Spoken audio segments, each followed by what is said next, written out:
Good morning, you all. I welcome you all to the last day program of this ongoing faculty development program. Today we have 3 sessions. In the first session, our speaker is Dr. Anirban Guha.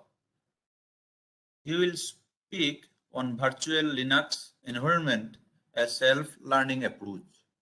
Although the topic is little bit different than the topic of our program, but I think, and also all the participants will be agree with me, if we consider the ongoing pandemics situations and the importance of computer aided teaching and learning systems, the topic of the lecture is very much relevant. So Dr. Guha is an assistant professor of physics department of this university. His main research interest is atmospheric electricity, lightning physics, space environment, and its effect on the Earth's lower atmosphere and biosphere. Dr. Guha is involved in several national and international level research collaborations. Till now, he has published 85 peer-reviewed research papers, attended 41 national international level conferences. Already 4 research scholars have been awarded PhD degree under his guidance. He received several sponsored research grants of the order of 3 crores, and also he has been recognized with several awards for his research and academic activities.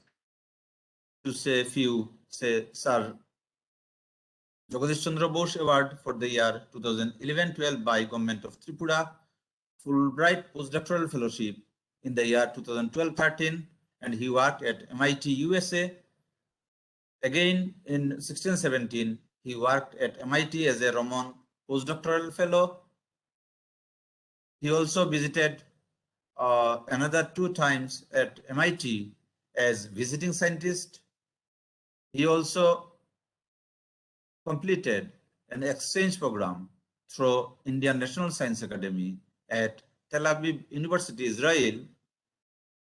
And most importantly, he participated at the 34th Indian Scientific Expedition to Antarctica in 2014-15 and conducted.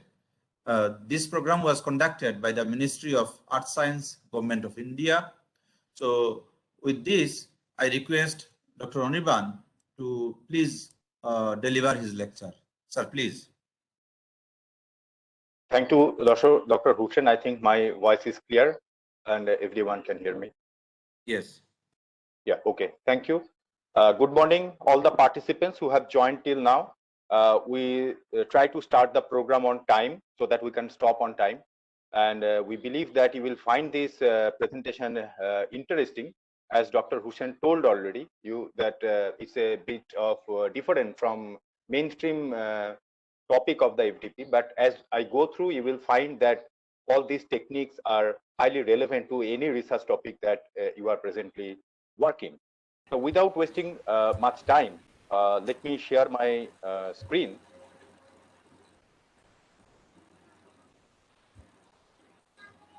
Just wait for a few seconds and it will be shared.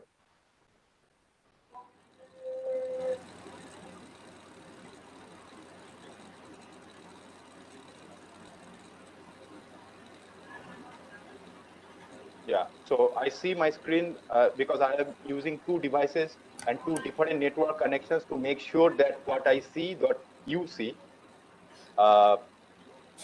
Someone's microphone is not muted. I request all the participants to mute their mic.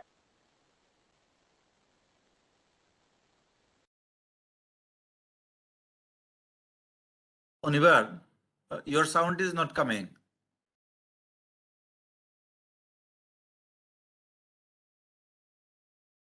Okay, somehow it was muted. It is correct now. I think. Yeah, I switched off my video in order to just make sure that it does not take much bandwidth.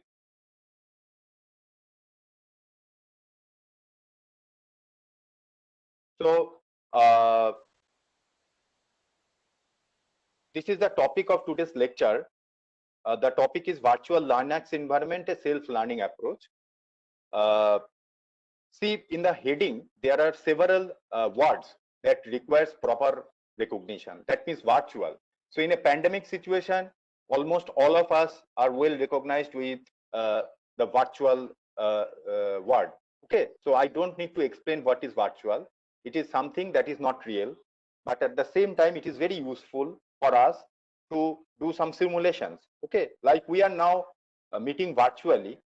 It is a kind of simulation that we are doing. We are not present, but at the same time we are present together. Okay, Linux environment. So normally what I have seen that our students, even our teachers and faculty and researchers, normally they prefer to do work in Windows environment, and that is because in our childhood or when we started learning the computers, the Unix and the Linux operating systems were not given proper priority and its importance, so that how it could be useful to our future activities. Okay, because Windows is very user friendly. It is shown by even by some of our guides and teachers that maybe the Linux is not that user friendly. So a notion comes to our mind that if we go to a Linux environment, what will happen that I may not have a user friendly environment. Okay, so by this lecture, what I'm trying to do to just get out of that stigma, and so that not only us who are actually attending the FDP program, my lecture is targeted not only to this set of participants,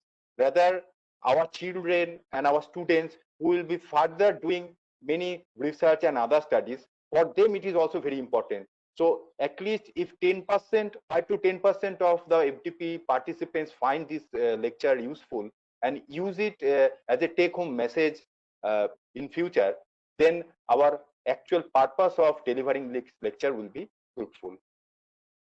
And most importantly, the one thing is the self-learning approach. So nowadays, people spend lots of money for online teaching and online training, etc.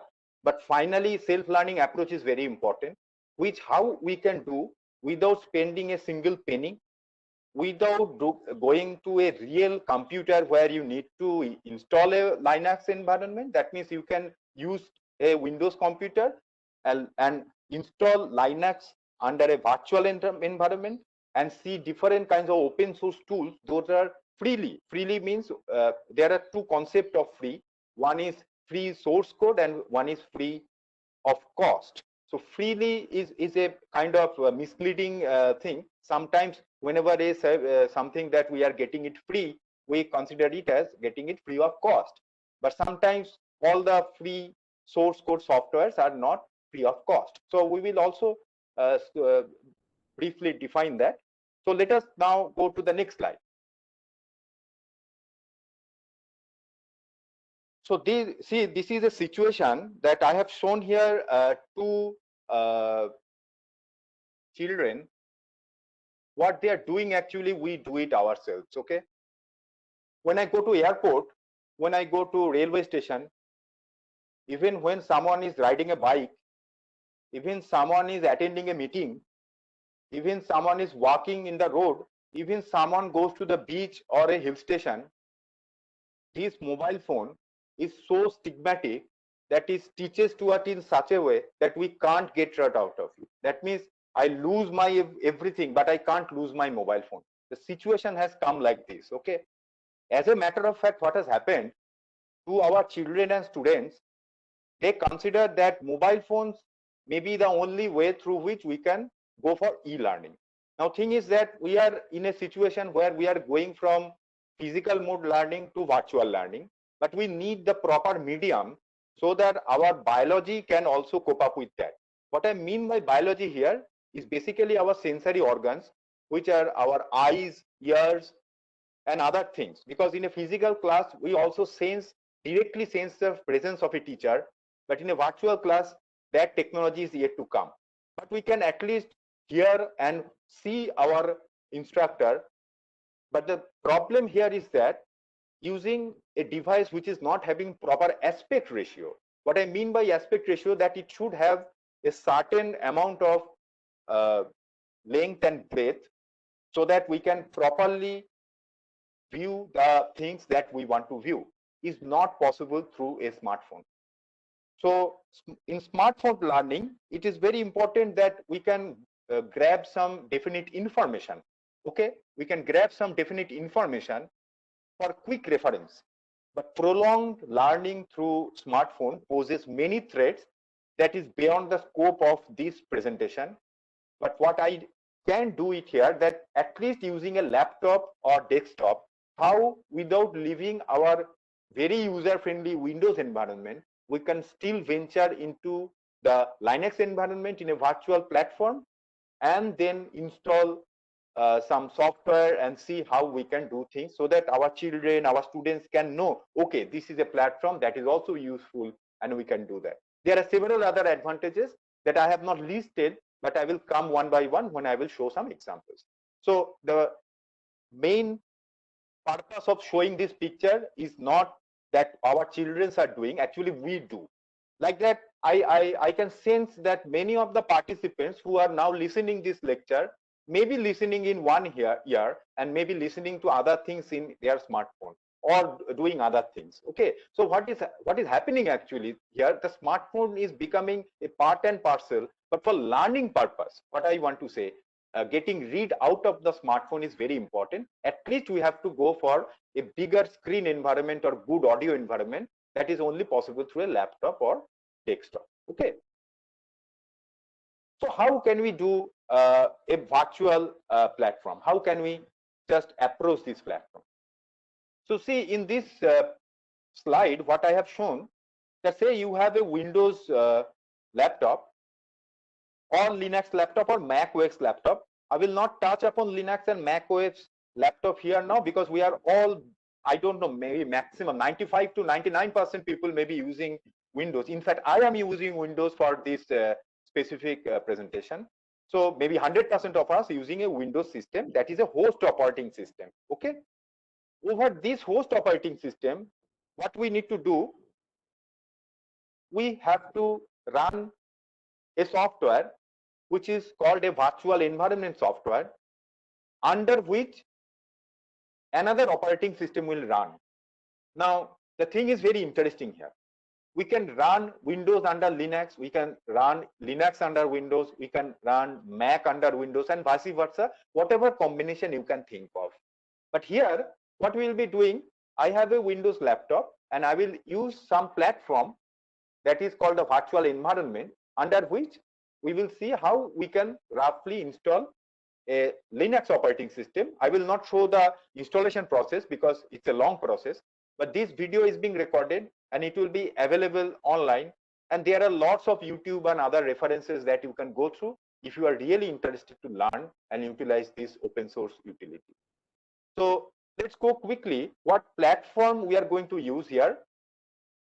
The VirtualBox environment we are going to use here. So this is a software. There are many other softwares, but this is free of cost. You can download it under any platform. You can install it like a simple double click and run next software, and it's a safe without any bug. Even if a bug is present, they will fix it in the next release, and under which we can install several operating systems, okay, as per our choice. So we will use here a VirtualBox environment, and we will approach our talk like this. So you can just sit back and relax and just go through the steps that I will be briefing through. So we'll set up a virtual machine, and we will do three things that many of one of you may be having lots of expertise in Linux environment and applications that I am going to share with you. Please excuse me because maybe you are lot experienced than me, but you can help other participants to learn these things if you really find it thrilling. So for those experienced users, we'll go to the third level called medium to advanced level applications. Those who know that there is a platform that exists as a Linux platform or a virtual platform, for them we'll go for intermediate level applications. And entry level applications, there may be some participants who are hearing these things for the first time in their life, for them, I will go very, very slowly, because 1.5 hours of time I may complete. Before that, we can have a discussion, no problem. So there will be some entry level application, and then we'll have some discussion. So just sit back and relax and go through this very preliminary talk, so that you can understand the things step by step, so you can note down. And most importantly, I see that in the chat window, many of you ask for feedback link repeatedly. So I understand, and you people also understand why you are so interested on the feedback link. But for this lecture, if you are interested in giving attendance, after this lecture and discussion session completes, I will conduct a quiz, and that will be a Google form, and that Google form will be available for 2 minutes. And there will be very few questions and very, very, very easy answers. Only those people can answer who can actually follow my lecture. Okay. The idea behind giving restricted time is that we cannot let participants go through Google and then put it there. So I believe that you are all senior level teachers and researchers. So I believe that no one of you is interested in taking any unfair means, at least during the quiz time. So please just go through the slides or the demonstration that I am going to show, and then we will discuss. And after the discussion, if any doubt, we will clarify, and then we'll have a very short quiz, and then our session will end. So let's start. So I am now quitting my presentation screen.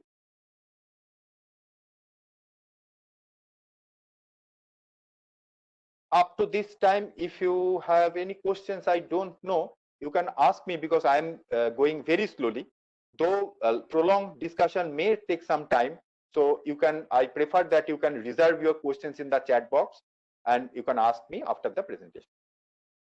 Fine. So first thing first. So this is a Windows laptop. Okay, I am running a Windows Home Professional system. This is my desktop. Very ugly.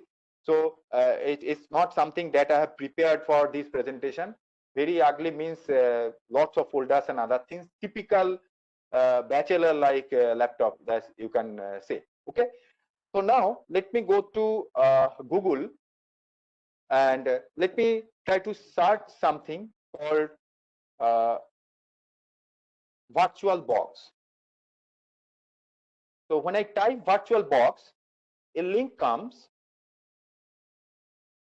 which is Oracle VM VirtualBox, and I click there. Okay.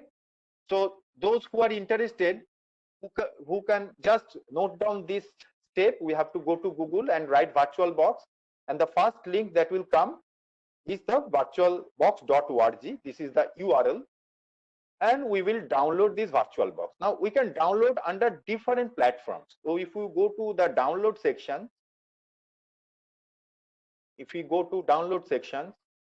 we will see that there are several operating systems under which we can download. Normally people use Windows, so if you click Windows host, then a software will be downloaded to your computer. Okay, and I have already downloaded that computer, so I will not spend time downloading that. So if you can see in my folder, there is a icon of VirtualBox. This is an executable file in Windows. If you double click it, you can simply install the software in your Windows platform. Okay, so the first step is to create the virtual environment under which you are going to run your Linux environment. Okay, so this is like that. Before going inside the VirtualBox environment, what we are interested in doing, we again go to Google and we type Ubuntu. So Ubuntu is one of the Linux distribution that is widely used. There are thousands of Linux distributions, frankly speaking, but there are many Linux applications for, say, e-commerce purpose, for scientific computational purpose, for enterprise level security purpose. But here what I am going to show you some very basic utilities that is useful for general people, and that may be something useful for material science and nanotechnology also. So I will definitely touch upon some useful materials specifically for researchers and research scholars who may be interested one time to use these freely available tools to have some training and then utilize in their research career. So please hang on. I will come slow by slow, and let us now go to the Ubuntu Linux software. At this time, if Ritonabo is present, I would like to just hear if my voice is clear and the screen is being shown absolutely correctly. Yes, sir. Everything is crystal clear. Okay, thank you. Thank you very much.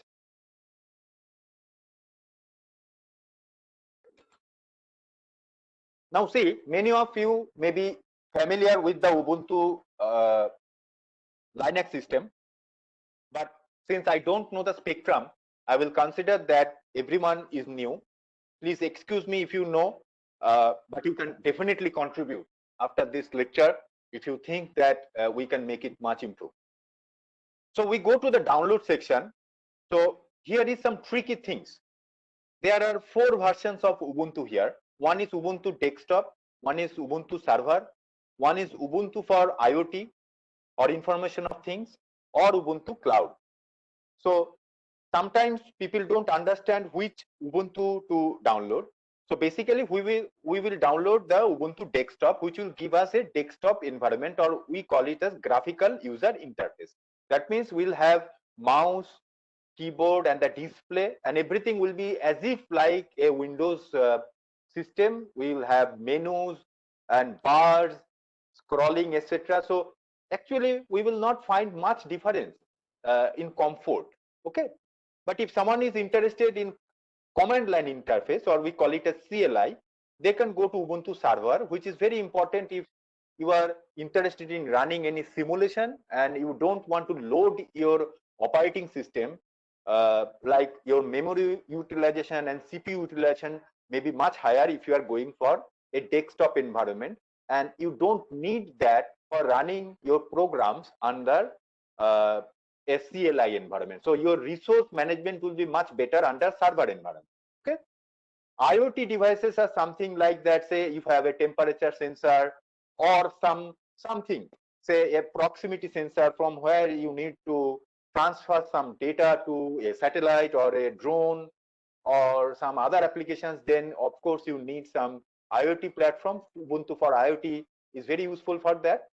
And last but not the least, Ubuntu Cloud is used for if you have, say, Amazon Web Server or Google Cloud account, then you can have a virtual server or a physical server. You can purchase that and you can install Ubuntu Cloud there. So nowadays things are much more comfortable in the sense that, say, if you want to run a simulation that takes say 3 months, okay, in atmospheric science, in biological science, in medical science, there are so many applications those simulations run, and it requires huge resources. And in normal infrastructure, if we want to purchase those resources, then it's very difficult. Running a HPC or supercomputer in a department is very difficult, because you have to have proper uninterrupted power supply, proper maintenance, proper staff.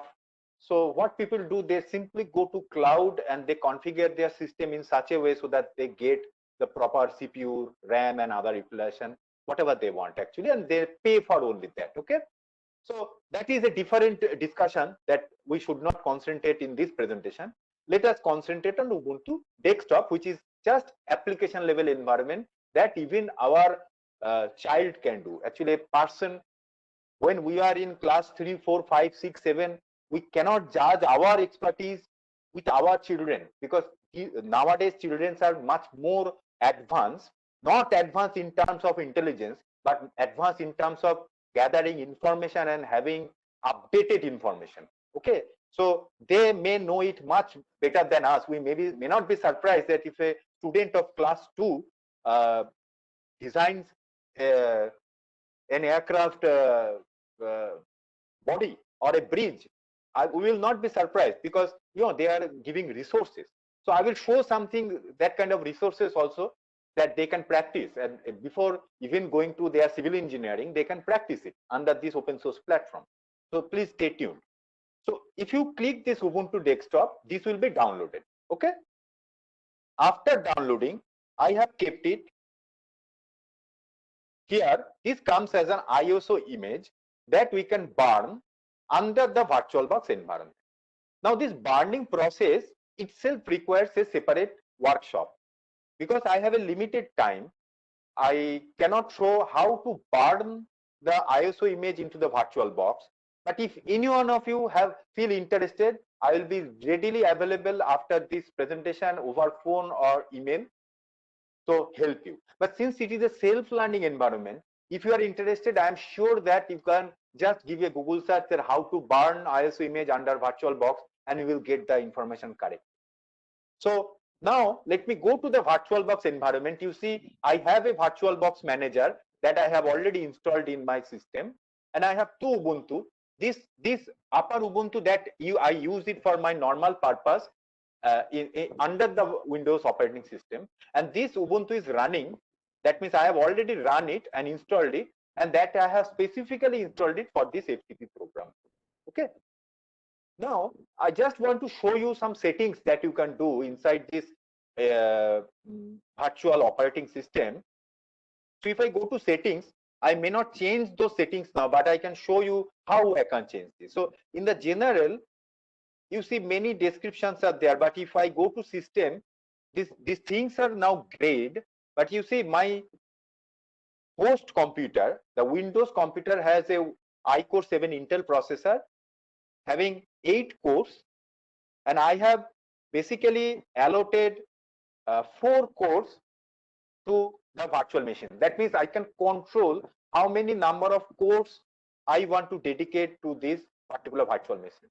So I am not changing it, and I can't changing because the system is running at the behind, because I thought that if I start the machine, it will take a few time, so that why not I keep it running. So you can just drag this bar and change the number of CPUs. Normally you should keep it maximum up to the 50% of available number of CPU cores. So I had 8 CPU cores, I have used up to 4. Otherwise your host operating system, that means who is actually running the VirtualBox, may crash. Okay, so it is very important not to cross 50%, but there is no default rule, but this is from my experience that I can tell you, you can do that. So you can see, you can also just allot the memory. So I had an 8 GB memory in my laptop. I have allotted 3 GB. I initially allotted 2 GB, but I am going to show you some nanotechnology simulation software which demanded at least 900 megabytes of RAM. So I increased it to 3 GB. But normally in a Ubuntu desktop system can easily run under 1 GB, whereas a Windows 10 or 7 system, it takes at least 4 gigabytes to run. So it is very resource hungry, the Windows system. Memory management is far less compared to Linux. You can argue that some of the open source softwares we can get it under Windows platform also, but if you can test it under Windows and Linux, then you can understand the beauty. One of my seniors told me, I don't know the name, but I forgot the name somewhere, that Linux makes life easy. So when my senior told me, then I immediately replied that a Linux made my life hell. That means it was very difficult. But as I go through the system and as I understand, I really feel that in each and every field, a touch of Linux is required. And in one day, we'll understand and you will admit that yes, now it is time that I should at least consider that operating system as a secondary operating system. Okay. But if you format your hard drive, then you may lose the flexibility and your ease of working in Windows operating system. So that's why we have a virtual manager under which you can test all the functionalities of your Linux system, and then you can go for the final deployment in a hardware. Okay. So by these settings, actually, you can just play through. There are many advanced settings that takes years to understand. But if you are interested, then no impossibility is impossibility. Always if you find something hard, just segmentize it. I always tell my students, just go step by step, but in a very slow and steady manner. It's not that you have to just read it very every day. Okay, whenever you find some time, do these things at your pastime, and you will fall in love in it. Okay, you will fall in love with this particular system.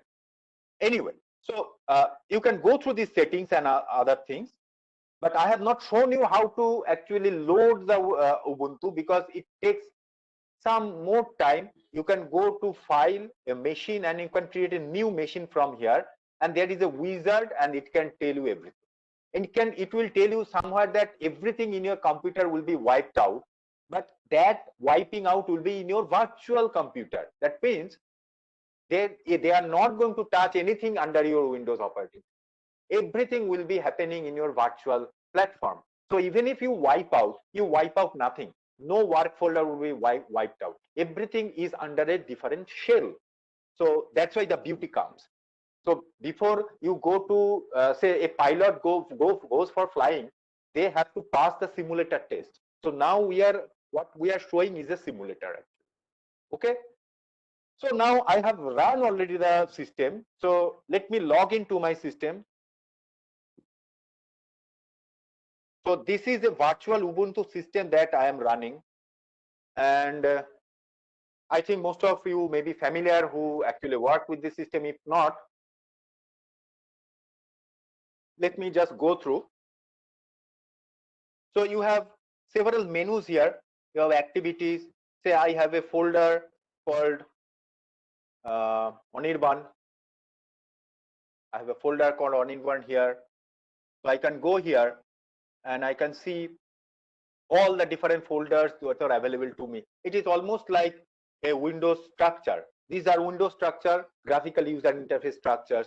We have documents, downloads, music, pictures, everything. So you have file structures here. So same file structure here. Okay. And we have a command window actually. But I would prefer not going into the command window because command window is the heart of any Linux system. Okay. But just to give you an idea of what a command window can do, say just for example, I want to see what is the CPU characteristics of this virtual machine. So I just give ls CPU and I press enter, and I see that okay, this is a 64-bit CPU. It has 4 cores, and what is the generation, what is the type of CPU, what is the maximum frequency, all this information comes. Okay, so for this information we don't have to click anywhere. If we just remember the command, and if you start working in Linux, you will see that you don't need to remember the commands. It's just like riding a bike.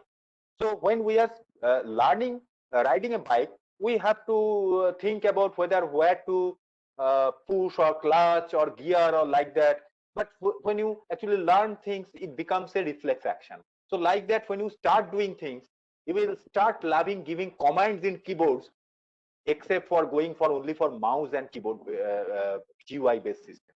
But I will not spend more time here because I have given lecture on command line interfaces, but this is not time that we will go for that.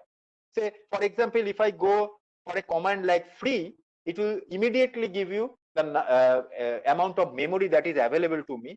So more than 1 GB memory is available to me, and around 1.3 GB memory is being used by the whole system. Okay. So let's not go into the command line anymore now, because some people feel that command line is a bit of inconvenience. So let's go for the convenience thing first. Okay. So now I have spent almost like half an hour. Okay. So I have 1 hour, but I will not spend 1 hour. I have decided to spend 15 minutes on each topic. That means entry level, intermediate level, and advanced level. So let me start the entry level. Maybe I will spend 10 minutes on entry level. Maybe I can spend less than that also.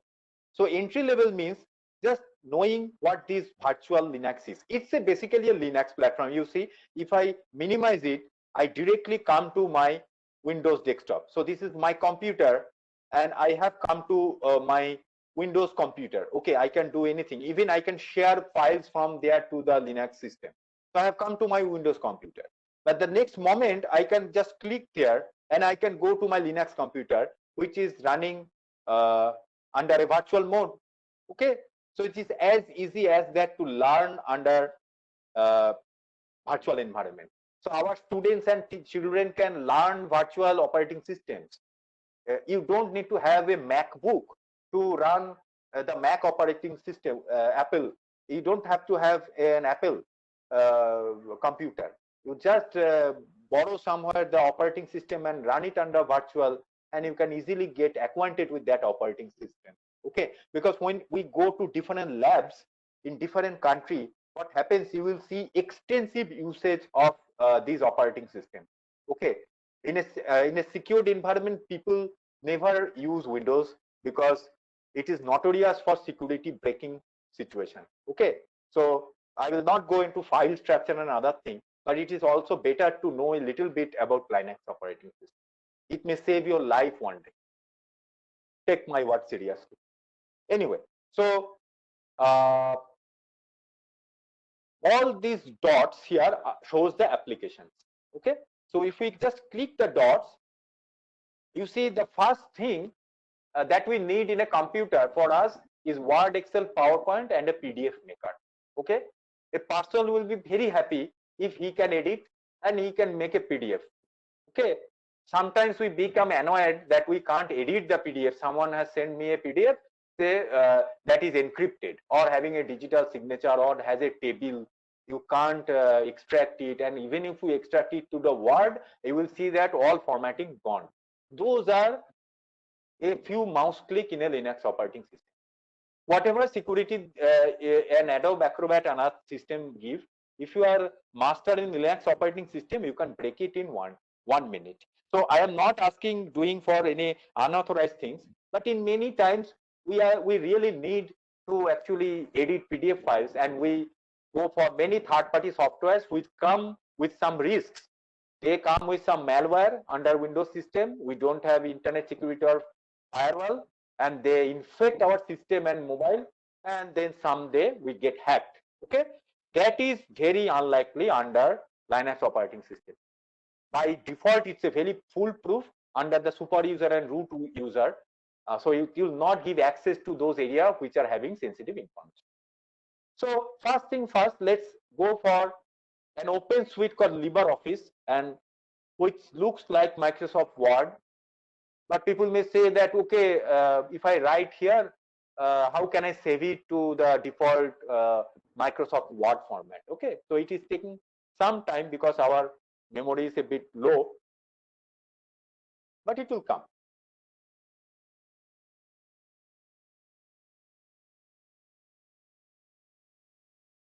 Okay.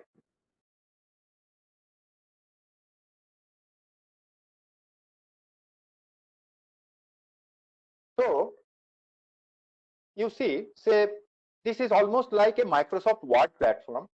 Not only almost like, you can do more things than Microsoft Word, because if a person becomes expert on Microsoft Office, definitely the person is going to get good job in the industry. We do it only writing, okay, but there are many things that we can do with Microsoft Office. So say we write, we are attending the FDP and would like to save this thing. So if I go to file and save as, at the right corner you will see these are the formats under which you can save. The most favorite format is here, docx. So you can directly save it under docx format. So there is no worry that if you write in LibreOffice, you have to quit using Microsoft Word. Okay, you can easily do it here. And what you can do, just you can export it directly as a PDF.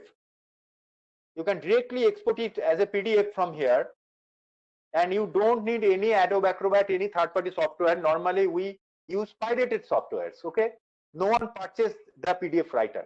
If someone purchases this, it is under institutional license.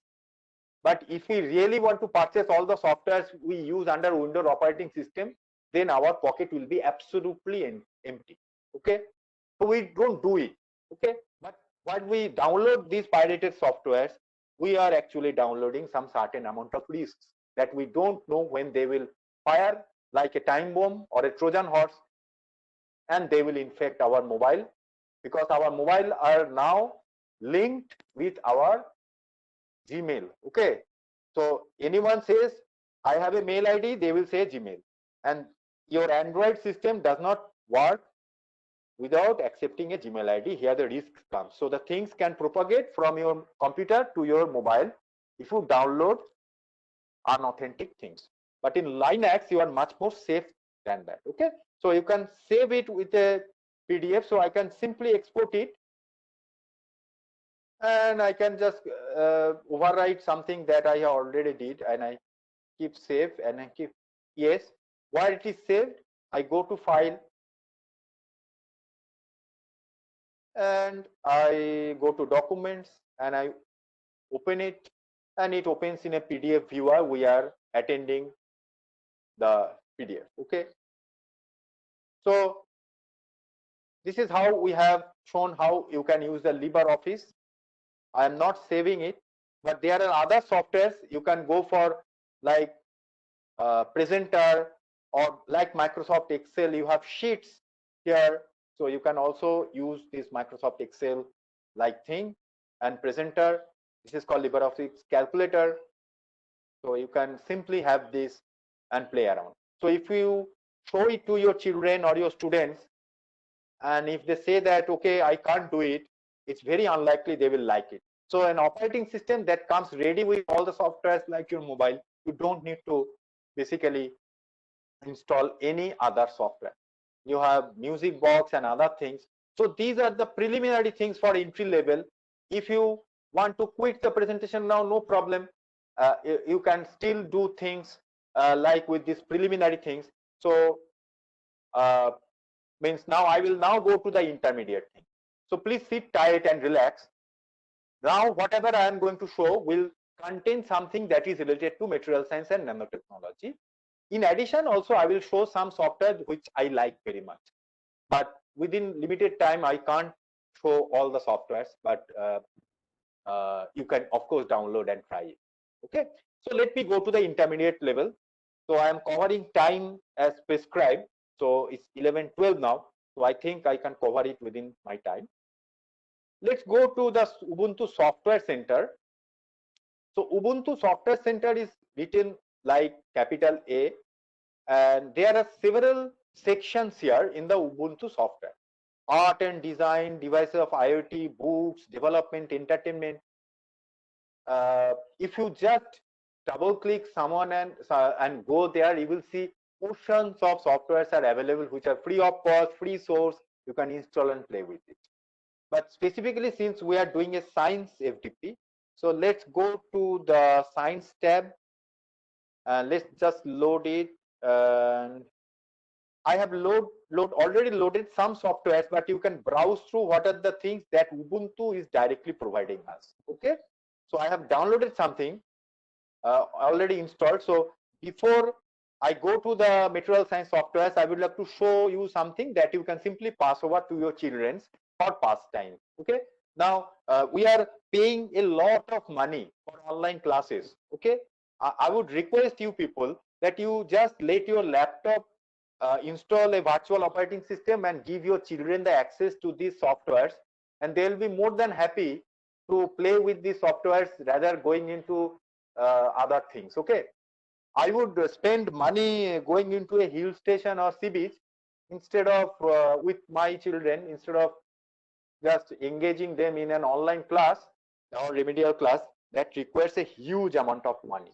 So what I am showing you, actually they will like these things. Okay, so let me just allow me to show two things that is very interesting. First thing is a planetarium software. Okay, that is very secure, which is Stellarium, and which is a planetarium software that all the children will like. So they are our future, so we should please them. So first I am opening that software, and let's see what we can do with that software for 1 or 2 minutes, and then we'll go to many other interesting things. Many of these softwares are available under Windows platform, but it is always better to run under Linux platform because the memory and resource utilization is much better than Windows. So I'm running a very low memory system, that is, it is taking some time, but it will run and it will not crash. Okay. Sometimes what happens actually, some softwares crash, but the Unix and Linux systems are very rarely crash. They run years after year. In my room, there are some Linux systems that is running continuously for more than 10 years without crashing single time. So it's a very reliable system. You can't let a Windows computer run for such a time. Anyway, so it has detected our latitude, longitude, and we have landed there. This is daytime. So I will simply go to the nighttime window. So if we go to nighttime, it will detect your latitude, longitude, and you can show your children how the night sky looks like from your place. You can go to many other places. You can navigate through the software. There are help pages, anything. You can navigate. And this is not only you are navigating actually. You can actually go to a particular constellation or particular star or planet. Say Cyrus, if I click it here, it will give all the information about that particular constellation or star or everything lively connected to the internet. If you don't have internet, some information may not come, but if you connect to internet, all the latest information will come. So you need, our science and technology, whatever started with looking at the sky. So I thought that if we don't show something related to sky, the lecture may be incomplete. So people wondered about looking at our sky. Why not let our children wander looking at the sky and understand when we go to our rooftop, we seldom look at our sky. Even if we look at only moon, but we don't know where Betelgeuse is. Maybe we don't know where Andromeda is. I have a binocular that I sometimes look at, and you can look at many things, okay? And here you can identify at that particular time and space, you can run. There are many menu. You can go to any latitude, longitude. You can predict whether meteor shower is going to happen, where the meteor shower is going to happen. So people who like these things, I think they love science. Without astronomy, basically we are nowhere. So even if I don't belong to astronomy, but I had a knack of going to that field, but I did not rank that better in JEST so that I could go to a better institute. So, but I like this subject very well. So that's why I just shown you this software that you can just show to your children so that they can navigate. Let us quit this software. And I would like to now show you another software that we can just show to our children, which is basically a very interesting software called Open Rocket. Now, why I'm going to Open Rocket? Now we have come to the celestial things, the space and other things. And rocket technology is going to be the fundamental thing in near future. Already many countries have started, and India is in a very good position. There will be many jobs, and especially the material science and nanotechnology plays an immense role in rocket technology. I should not say anything in front of all the experts that you are present here, and you better know how rocket technology is going to pave the path of our future technology. So it is very important then. So if our future generation is also interested in nanotechnology or material science, at least they should know how a rocket is built or how a rocket simulation may be run. So they can design a rocket, and it's a very stable software. I used it and I liked it. Now, there are help always. That is called self-help. That means no one can teach us unless we are interested in learning. Okay, no one. At least when we become adult, we will not learn unless we are interested. So the best role of a teacher is basically inspiring, not just letting everyone put everything inside their mouth so that they can digest. It's not like that. So I'm just trying to show you some pointers. What you can, if you don't understand, then you can go to the guided tours, and these guided tours will give step by step information The 7 slides are there how to use this software.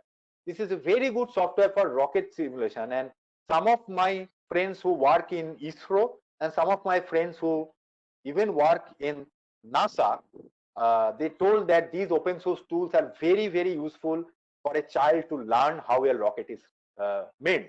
So you can go to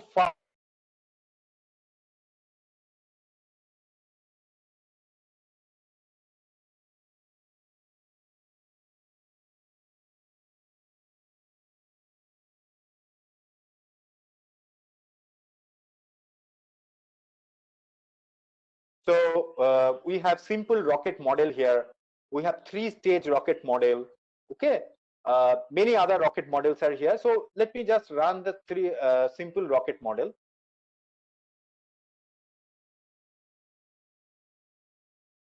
So you can see already they have designed it. So you can design various parts, and it's a real simulator. Okay. Motors and configuration. You can go to flight simulations, and you can even run the simulations. Okay, you can run the simulation and you will see different parameters are changing. So I find it excellent software. So you can get it from the software. It is, yeah, so Open Rocket is here. So you can inspire your child to build up a spaceship or a rocket, and then their inquisitiveness come, they can ask question, okay, which field I should work so that I can become a rocket engineer. Okay, so we should look into the future rather into the subjects that we have taught. Physics, chemistry, maths, biology will exist forever, but application fields will change day by day. Okay, even a doctor will need physics, chemistry, mathematics, and biology, but the application changes. So it's very important to get the people interested in the fields which are not directly interested to the research field, but how it links to that particular field. Okay, so that's why I have shown 2 things. One is a planetarium software, and one is a rocket simulation software. There is another very beautiful software here that I have seen, which is a bridge simulator software, bridge design, which is also very, very interesting bridge simulation and design software that anyone interested in engineering that they can use, because it also requires material science. Okay, so we are all interdependent. So it is very difficult that one branch of science can say the final word. We are all interdisciplinary, and a proper collaboration can only bring the proper output. So now I am interested in showing you something related to material science. Okay, this is also intermediate level. So I installed a software from here named as I installed many, but I would like to show a few. It is called Polymol. So let me see.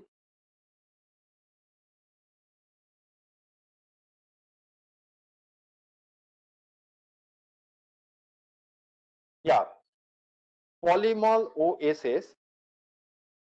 This may be very useful for research scholars also. You can note it down. It's a computer software for molecular visualization system created by a certain organization, and it is user sponsored and open source. That means you can create any molecule for visualization. This is not exactly a simulator. I am coming to a simulator in my next slide, but before simulation you need to know how to visualize a molecule. Okay, so you may be using a paid software that comes with a particular hardware or device, and these are proprietary software.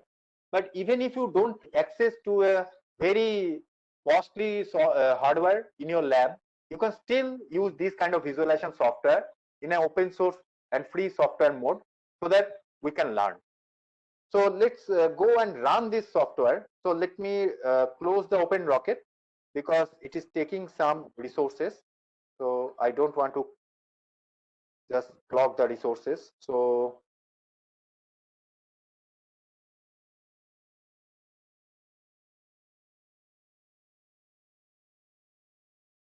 okay, let me see what it is, whether I installed it or not.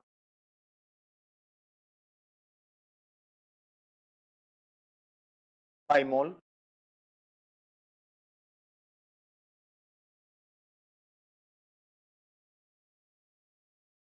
So I am running this software.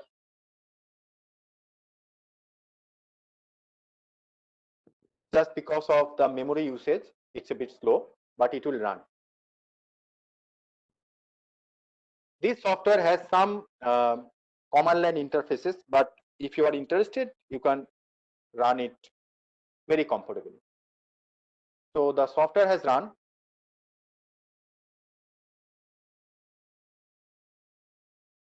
This is the software, and you know, like if I go to build, if I go to fragment, that means I have several molecules already present that I can utilize, and I can have many residues. Say, for example, say I want to take chlorine.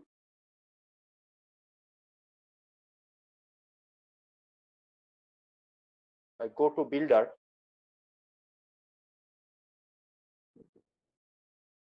And I then take the hydrogen atom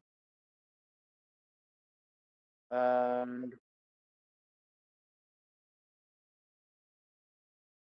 I can place it here.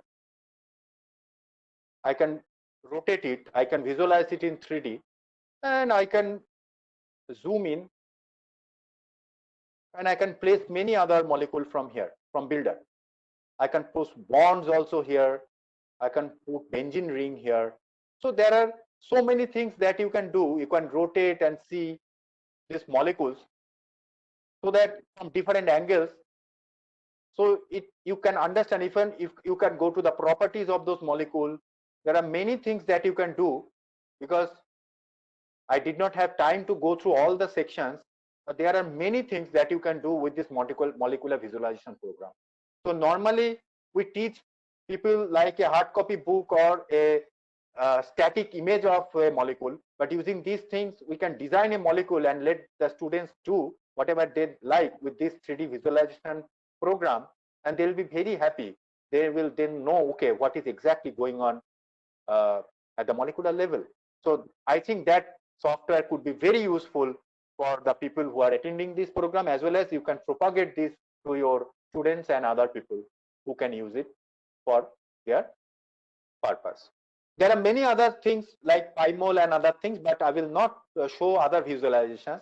Rather, I will now go to a software which is basically a simulation software in material science. Okay, so this software I have already loaded, and that is available under science, and this is called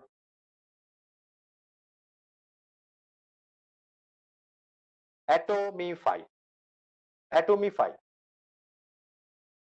So this will give a real life simulation of different molecular configurations. Okay, the earlier one was only the visualization, but this is a bit more complicated but intermediate level, because I have not gone into any command line mode or Python and any other things. Okay, but for advanced users, some predefined configurations are needed. But let's see what Atomify can do. Watch very closely the screen.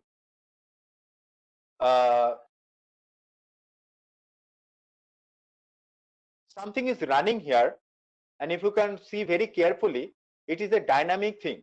Okay, it's a diffusion process that is going on between two different molecular states, and the results of these diffusions can also be seen by this analyze button, and here you can define how many molecules you want.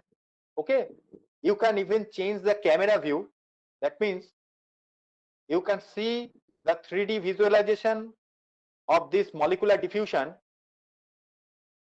Red and white are given by two different types of molecules, and you can define those molecules, and you can show as if you are looking at that diffusion process from a 3D angle, which is excellent, what I believe.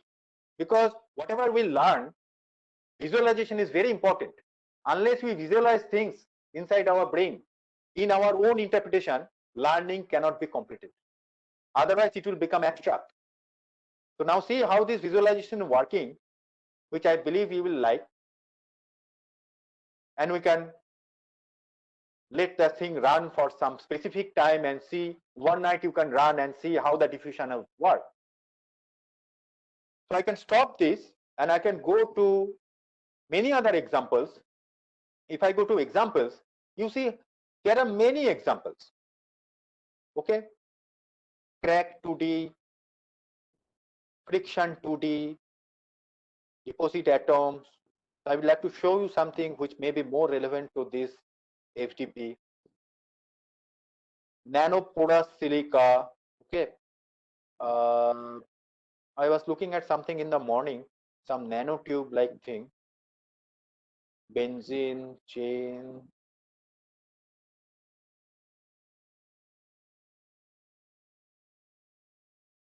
Water in nanotube. Okay, so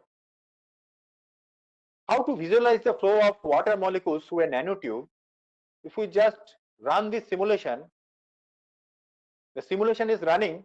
I can click the analyze window and you can see these water molecules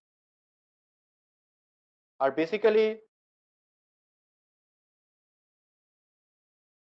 okay, so let me start and restart it. Let me restart it.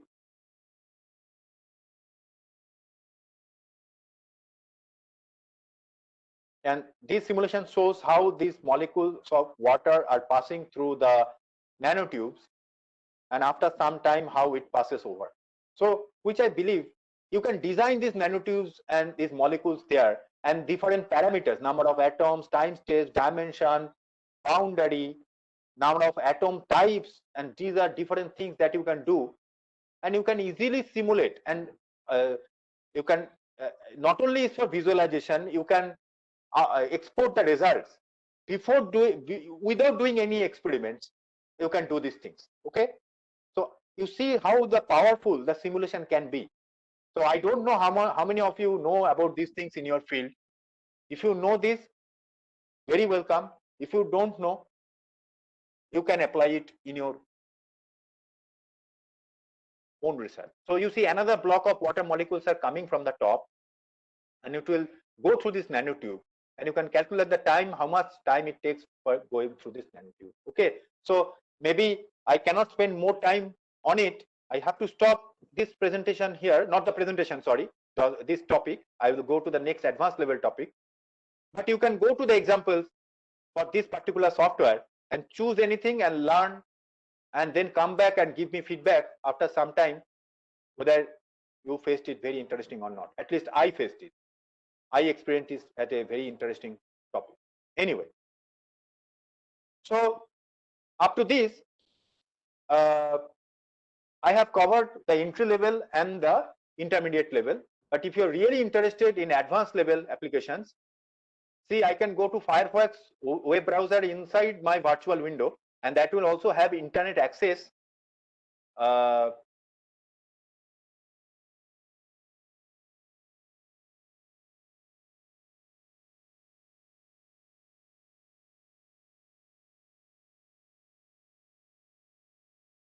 Is also having internet access. So I simply write Google here,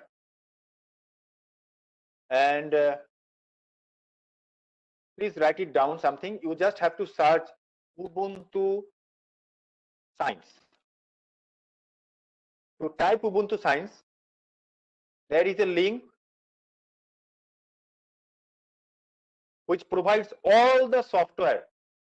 Those are available under Ubuntu Science platform. Astronomy, biology, biophysics, chemistry, art science, ecology, environmental science, neuroscience, physics, and different other things. In physics, you have nanomaterial and material science packages also.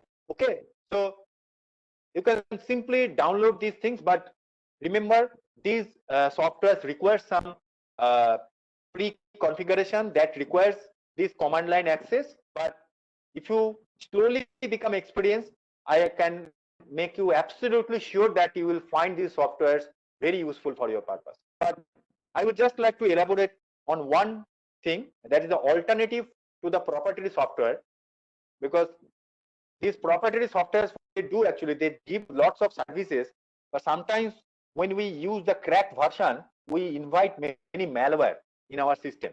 And nowadays, it is imperative to say that how much this malware is actually affecting our life. Okay, so we should not do that kind of thing which can infect our computer, because our computer is now linked with our mobile. Okay, so I am not going to give any lecture on cyber security here, but it is always better to use an open source component. Of course, the paid component have lots of other facilities. Then, of course, we need to use it. So every platform has its own advantage and disadvantage. So many people know MATLAB. Okay, you don't have money. All the distribution, if you want to purchase MATLAB, it will cost at least 60 to 70 lakhs. All the packages and Simulink together. Think about the situation. Anirban sir. Yeah, Anirban sir. This MATLAB is available freely here. So, I mean, it can Yes. we can perform like that normal MATLAB. Here also we can do everything. Someone has purchased it. It is not a free software. Here means not your free. institute has purchased it. Okay. Oh, here So in here in this Ubuntu Science software that you will find from that, these are not free. All these. Ubuntu Science softwares are all free. Okay, so the All the MATLAB free is also here. alternatives I can see. No, the tab here says proprietary, and here the heading says Ubuntu Science alternatives to the proprietary software. So what we are telling here, that if someone doesn't have access to MATLAB, they can go to this SciPy, NumPy, or you can go to Octave or Scilab to teach your students. Okay, that is the thing we are trying to say. Okay, so what Sir said, that right now it is absolutely correct. Many of us may be having access to MATLAB through our institute, but many students I have seen in university, maybe they don't have access, or personally say someone wants to use in their home, then you can simply use a free alternative and they can have the same benefit. But I also say caution here, all these free softwares don't come with any warranty. So any production level things, then we have to think. Okay, but for learning purpose, for the basic learning purpose, this will be absolutely fine, because I teach it and I also learned it, and I don't find any problem. Problem will be there, of course, that therefore the solution comes into picture. If there is no problem in any software, then there should not be any version update. So you see, SAS, R+, these are proprietary softwares, and there is a software called R, which is hugely used software package, rproject.org. So this is a hugely used software package. People use this, and they use it very effectively.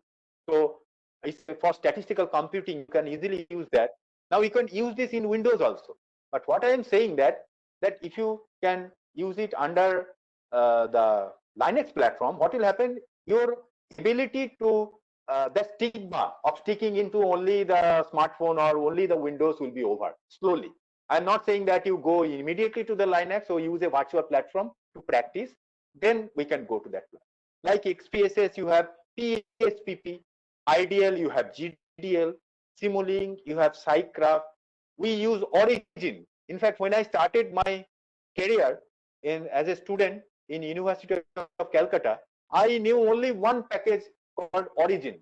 And when I went into PhD, that time also Origin was very useful. Then I found that there are many alternatives of Origin that we can easily use. SciGraphica, rplot, qtplot, labplot, and those are much useful than Origin. Origin may not run in many latest Windows if you have a previous version of Windows, but the Linux versions are made in such a way that they can run under some tweaking, if you know the command line tweaking very well. So this Origin is usually used even in our department. Whomsoever is listening to my voice, you know that next time you go to your lab, you will just double click Origin and start plotting it. Why not you start plotting in LabPlot next day? Then this lecture will come with some benefit. So these are all the alternative softwares there are many other things, but we don't have time. I have to close. But another project that I just want to highlight here, which is called Open Science Project, openscience.org, which is a very good website, which if you can go, these are for advanced people who actually have gone through the basic two things. You see, the project starts with a very simple statement. See what is written here. If you ever try to do anything with data provided to you in PDFs, you know how painful it is. There is no easy way to copy and paste rows of data out of PDF files. Today we discovered a great open source tool called Tabula that allows you to extract the data into a CSV spreadsheet using a simple and easy to use interface. So this is a real life problem that we face. Okay, and Linux makes our life easy through this open source platform. Now there are different softwares under open source project, which are of course for advanced users. I am again saying if you are a beginner, but since I don't know the spectrum, that's why I started covering from the beginner, then intermediate, then advanced.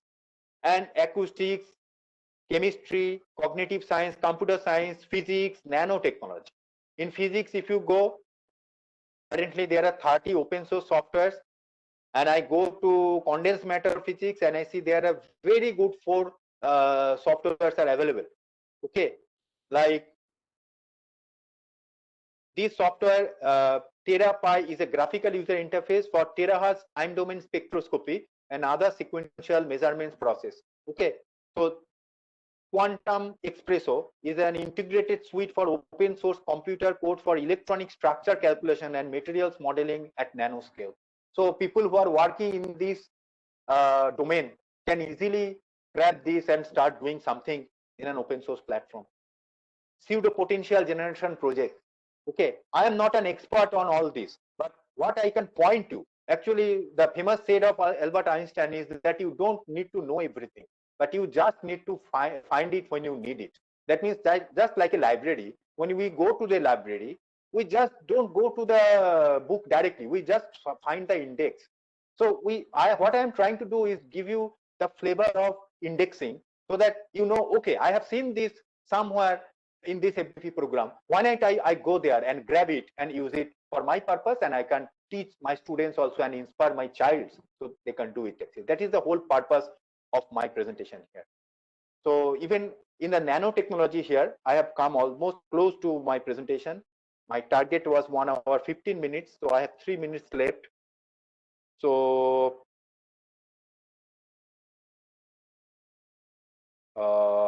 say nanotechnology, I see there are 2 things available. Please excuse me if you already know all these things, but I'm sure that who don't know will be interesting for them. CAD Nano. It simplifies and enhances the process of designing 3-dimensional DNA organomy nanostructures. Okay, many people working, even I know Dr. Bhushan has also done some excellent work using DNA nanostructures. So why not we can also start using this kind of softwares so that we can enhance our research output, and NanoCAD also. So these are some advanced level softwares I can help scholars and students if you want my help in configuring, because there are some backend configurations, some Python and some C++ coding configurations is needed. That's why it's an advanced level. But overall, the purpose of this thing, what I wanted to say that let's start from here actually. So I have shown this slide earlier, but it's not an end of this presentation actually. So we can actually start from here, and then we can utilize these things in our lecture. So here I will stop sharing my screen actually, but if questions are there, we will discuss. Then I will share a link. There will be a quiz, and that quiz will be only 5 questions are there in the quiz. Okay, and I will give 2 minutes of time. So please don't hurry. That is the attendance taking scenario. But if you answer 5 out of 5, I will be very happy, and I will release the scores immediately. So let me go to my thing, and I am stop presenting, and let me open my video, and I hand over the mic to the organizer. Thank you very much. Thank you very much, Dr. Anirban, for giving such nice lecture with wide range of informations, which may be very useful for our research as well as teaching, learning process. And I am sure the participants will be benefited, and myself also. I learned so many things because I am not so much expert in computer. So I learned so many new things, and I feel I should try these things. So I am sure that the participants will also agree with me. So now, Thank if you. participants can have any query regarding the today's lecture, they can put their questions or comments in the chat box. Dr. Guho will try to clarify, or they can in later also communicate directly with Dr. Nivan, and I am sure he will be available. So maybe some I can quick. see some questions in the chat box. I can just quickly go through that. And Yeah. Dr. Pramod Chaitanya asked, is it to materials? Maybe this question was asked just before the session started, and after this session has completed. Yeah. Your sound was having some problem. So. Okay. Now is it fine? Oh yeah. Now it's okay. Yeah. Okay. So yes, this is also related to novel materials in some sense. I think. Let me switch off my video. Actually, maybe my video is taking lots of CPU from my computer. Ashada, can you confirm if my voice is clear now? Yeah, now it's better. Now it's better. It's better. Okay. Yeah. Okay. So yes, it is related to novel materials. And the second question was, can open science softwares work in the Windows environment? Yes, some of the softwares can run in the Windows environment, some not. But what I told you, that it is always better to run under a virtual Linux platform in the beginning, and then you can go to the Linux platform. But of course, there are some softwares can run under Windows environment. This was asked by Dr. Kollol Das. Thanks for asking this question. Then there was a question how CAD Nano works. Dr. Pankaj Kumar Singh, can you clarify this question a bit? If I can, I don't understand this correctly. If you are present.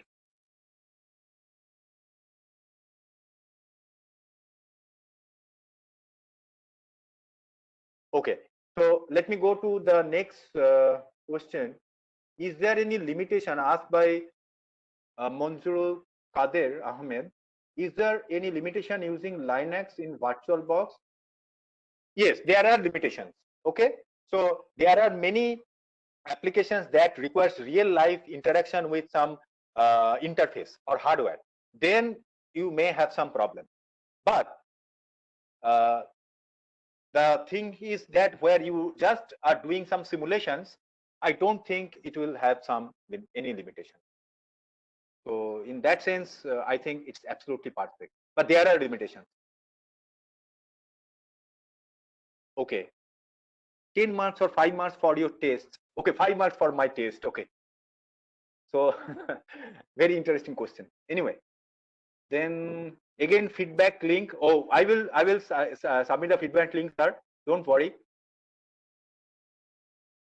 How to go to different softwares in the VirtualBox? Okay, VirtualBox itself don't give access to any software, but under the VirtualBox actually we are installing the Linux. In the Linux itself, we can access different softwares. So VirtualBox is basically a platform which is actually just lying over the host operating system, that is Windows at present, and controlling the communication between the host and the guest operating system, which is Linux at present. So VirtualBox does not have access to different softwares. It's just a media through which the two operating system communicate. But actual softwares you will get in the Linux itself that I have shown. You can see the videos later, so you can get it more clearly. Difference between Linux and Ubuntu applications. Yes, there are many applications those run under Ubuntu smoothly, But there are some applications who will run under other Linux applications like Fedora and other type of Linux. Okay, so here I have seen specifically the applications related to Ubuntu. But if you need other Linux, then you can install those Linux under the VirtualBox and install those applications. Those are specifically designed for those Linuxes. Whether we have to download the different softwares, yes, you have to download and configure the different softwares. All softwares don't come with the Linux distribution. Can we use this software, especially MATLAB, for research and publish output? Yes, of course. You can publish and you can refer that you have used an open source software under the GNU license. Of course you do that. People will be happy. People will be happy. And how CAD Nano works? CAD Nano maybe is a specific software that you are trying to ask. And how CAD Nano works, that's why the question is not clear to me actually. So either you can clarify later or I skip to the next question. Is there any software to characterization technique in virtual software? I think so. I have not searched, but I think I have seen somewhere you can do some simulation of characterization of nanomaterials also. Please search it, and I can also search because I don't belong to this particular field, that I don't know the nitty-gritty of all the technical details, but I believe that is available. I'm very sorry that I belong to a different field, but I think that covers all the questions. So now 11:51. So if the session chair allows, then I can start sharing the Google form in the chat box, and then after 2 minutes we can conclude. Is that Dr. okay? Guha, Dr. Guha, I have a question. Yeah, please. Sir, sometimes you have to give a presentation, and for make better understanding, we can show such simulations from these open source softwares in our PPT. So, is that possible to extract those simulations from those open source software to our PowerPoint presentation? Absolutely possible. All these softwares have some export function, and in that export function you can export it as static image or a movie. And when it becomes a standard format like a GIF or some MOV format, those are readable by any platform. You can do that. Okay. Okay. Thank you. Thank you. Thank you very much. Okay.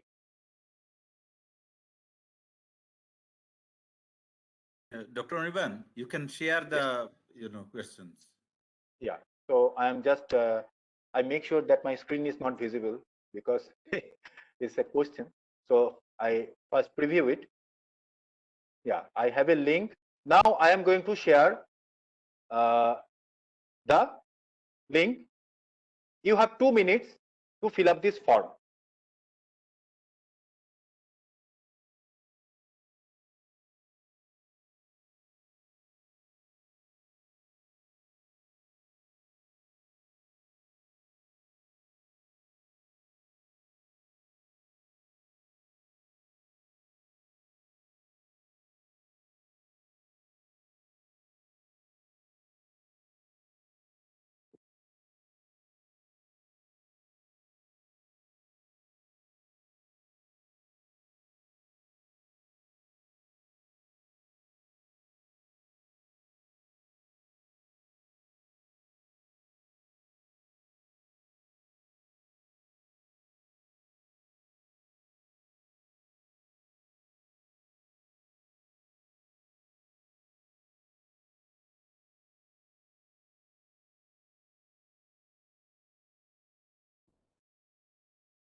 I request all the participants to submit because you have 30 seconds left to submit your answers.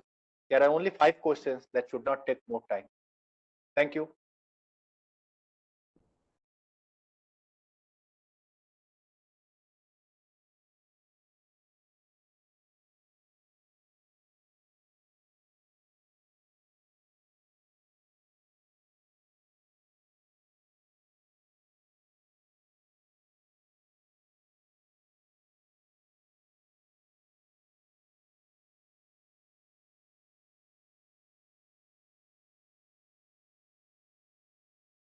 Okay, so responses are still coming. I have around 40 responses till now. Maybe I am extending the time up to 1 minute because more than 100 participants were present. So, but you should understand that it should not take more than a few seconds to answer 5 questions. These were very easy questions that I already discussed during my lecture, and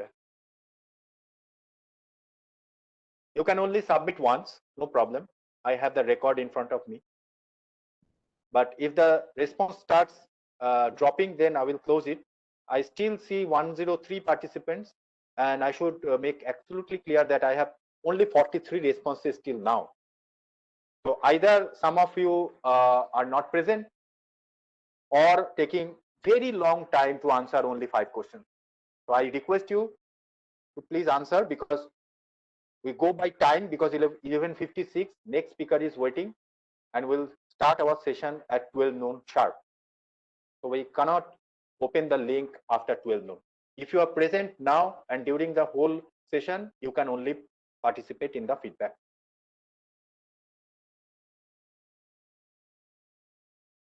I also request you all to submit because as told by Dr. Guha, we will consider it as attendance also. So please do submit.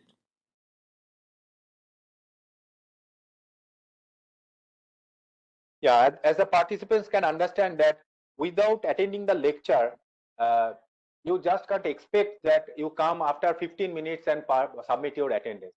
It is not possible for us to determine whether you are present during the lecture or not. So as per the guideline from the academy, we are following this practice.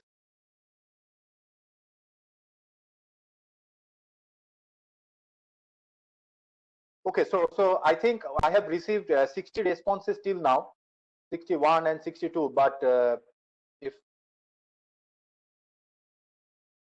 maybe I should close it now. So it is time to submit. Please submit. We will not share it again.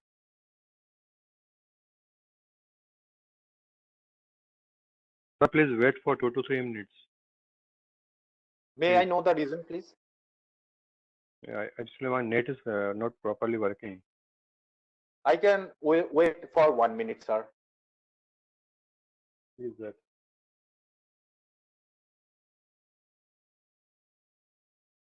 Okay, as per the request, I'm waiting for 1 minute. These are 5 questions. I have already 65 answers. So people are submitting. Please submit. Okay. Thanks.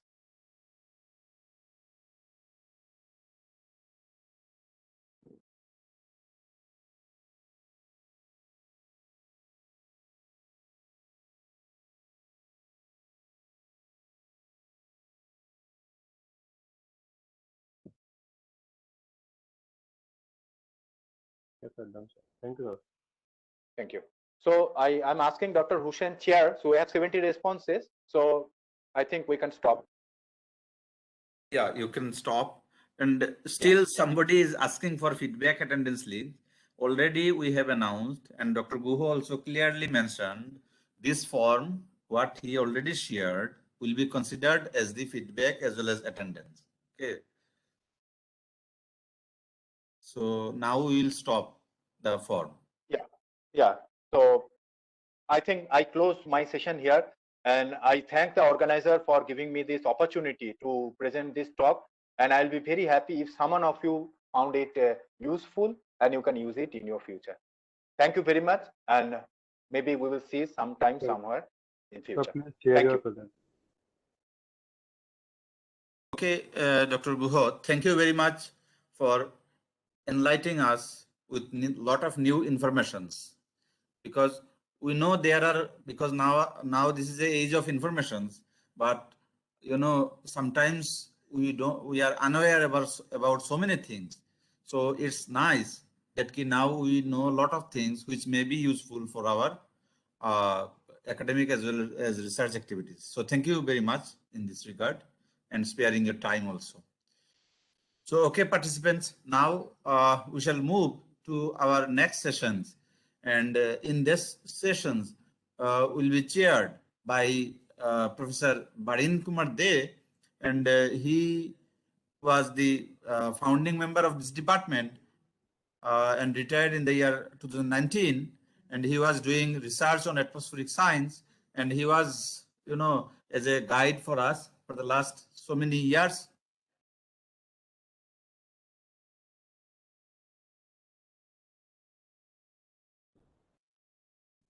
So now I request Professor Baran Kumar De to kindly chair the session. Sir, please.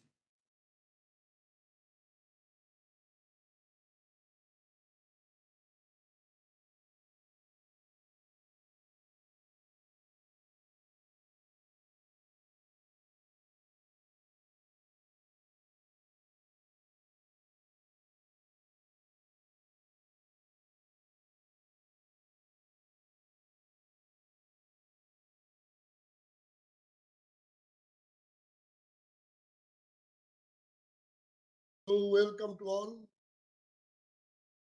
Today is the last day of this FDC program.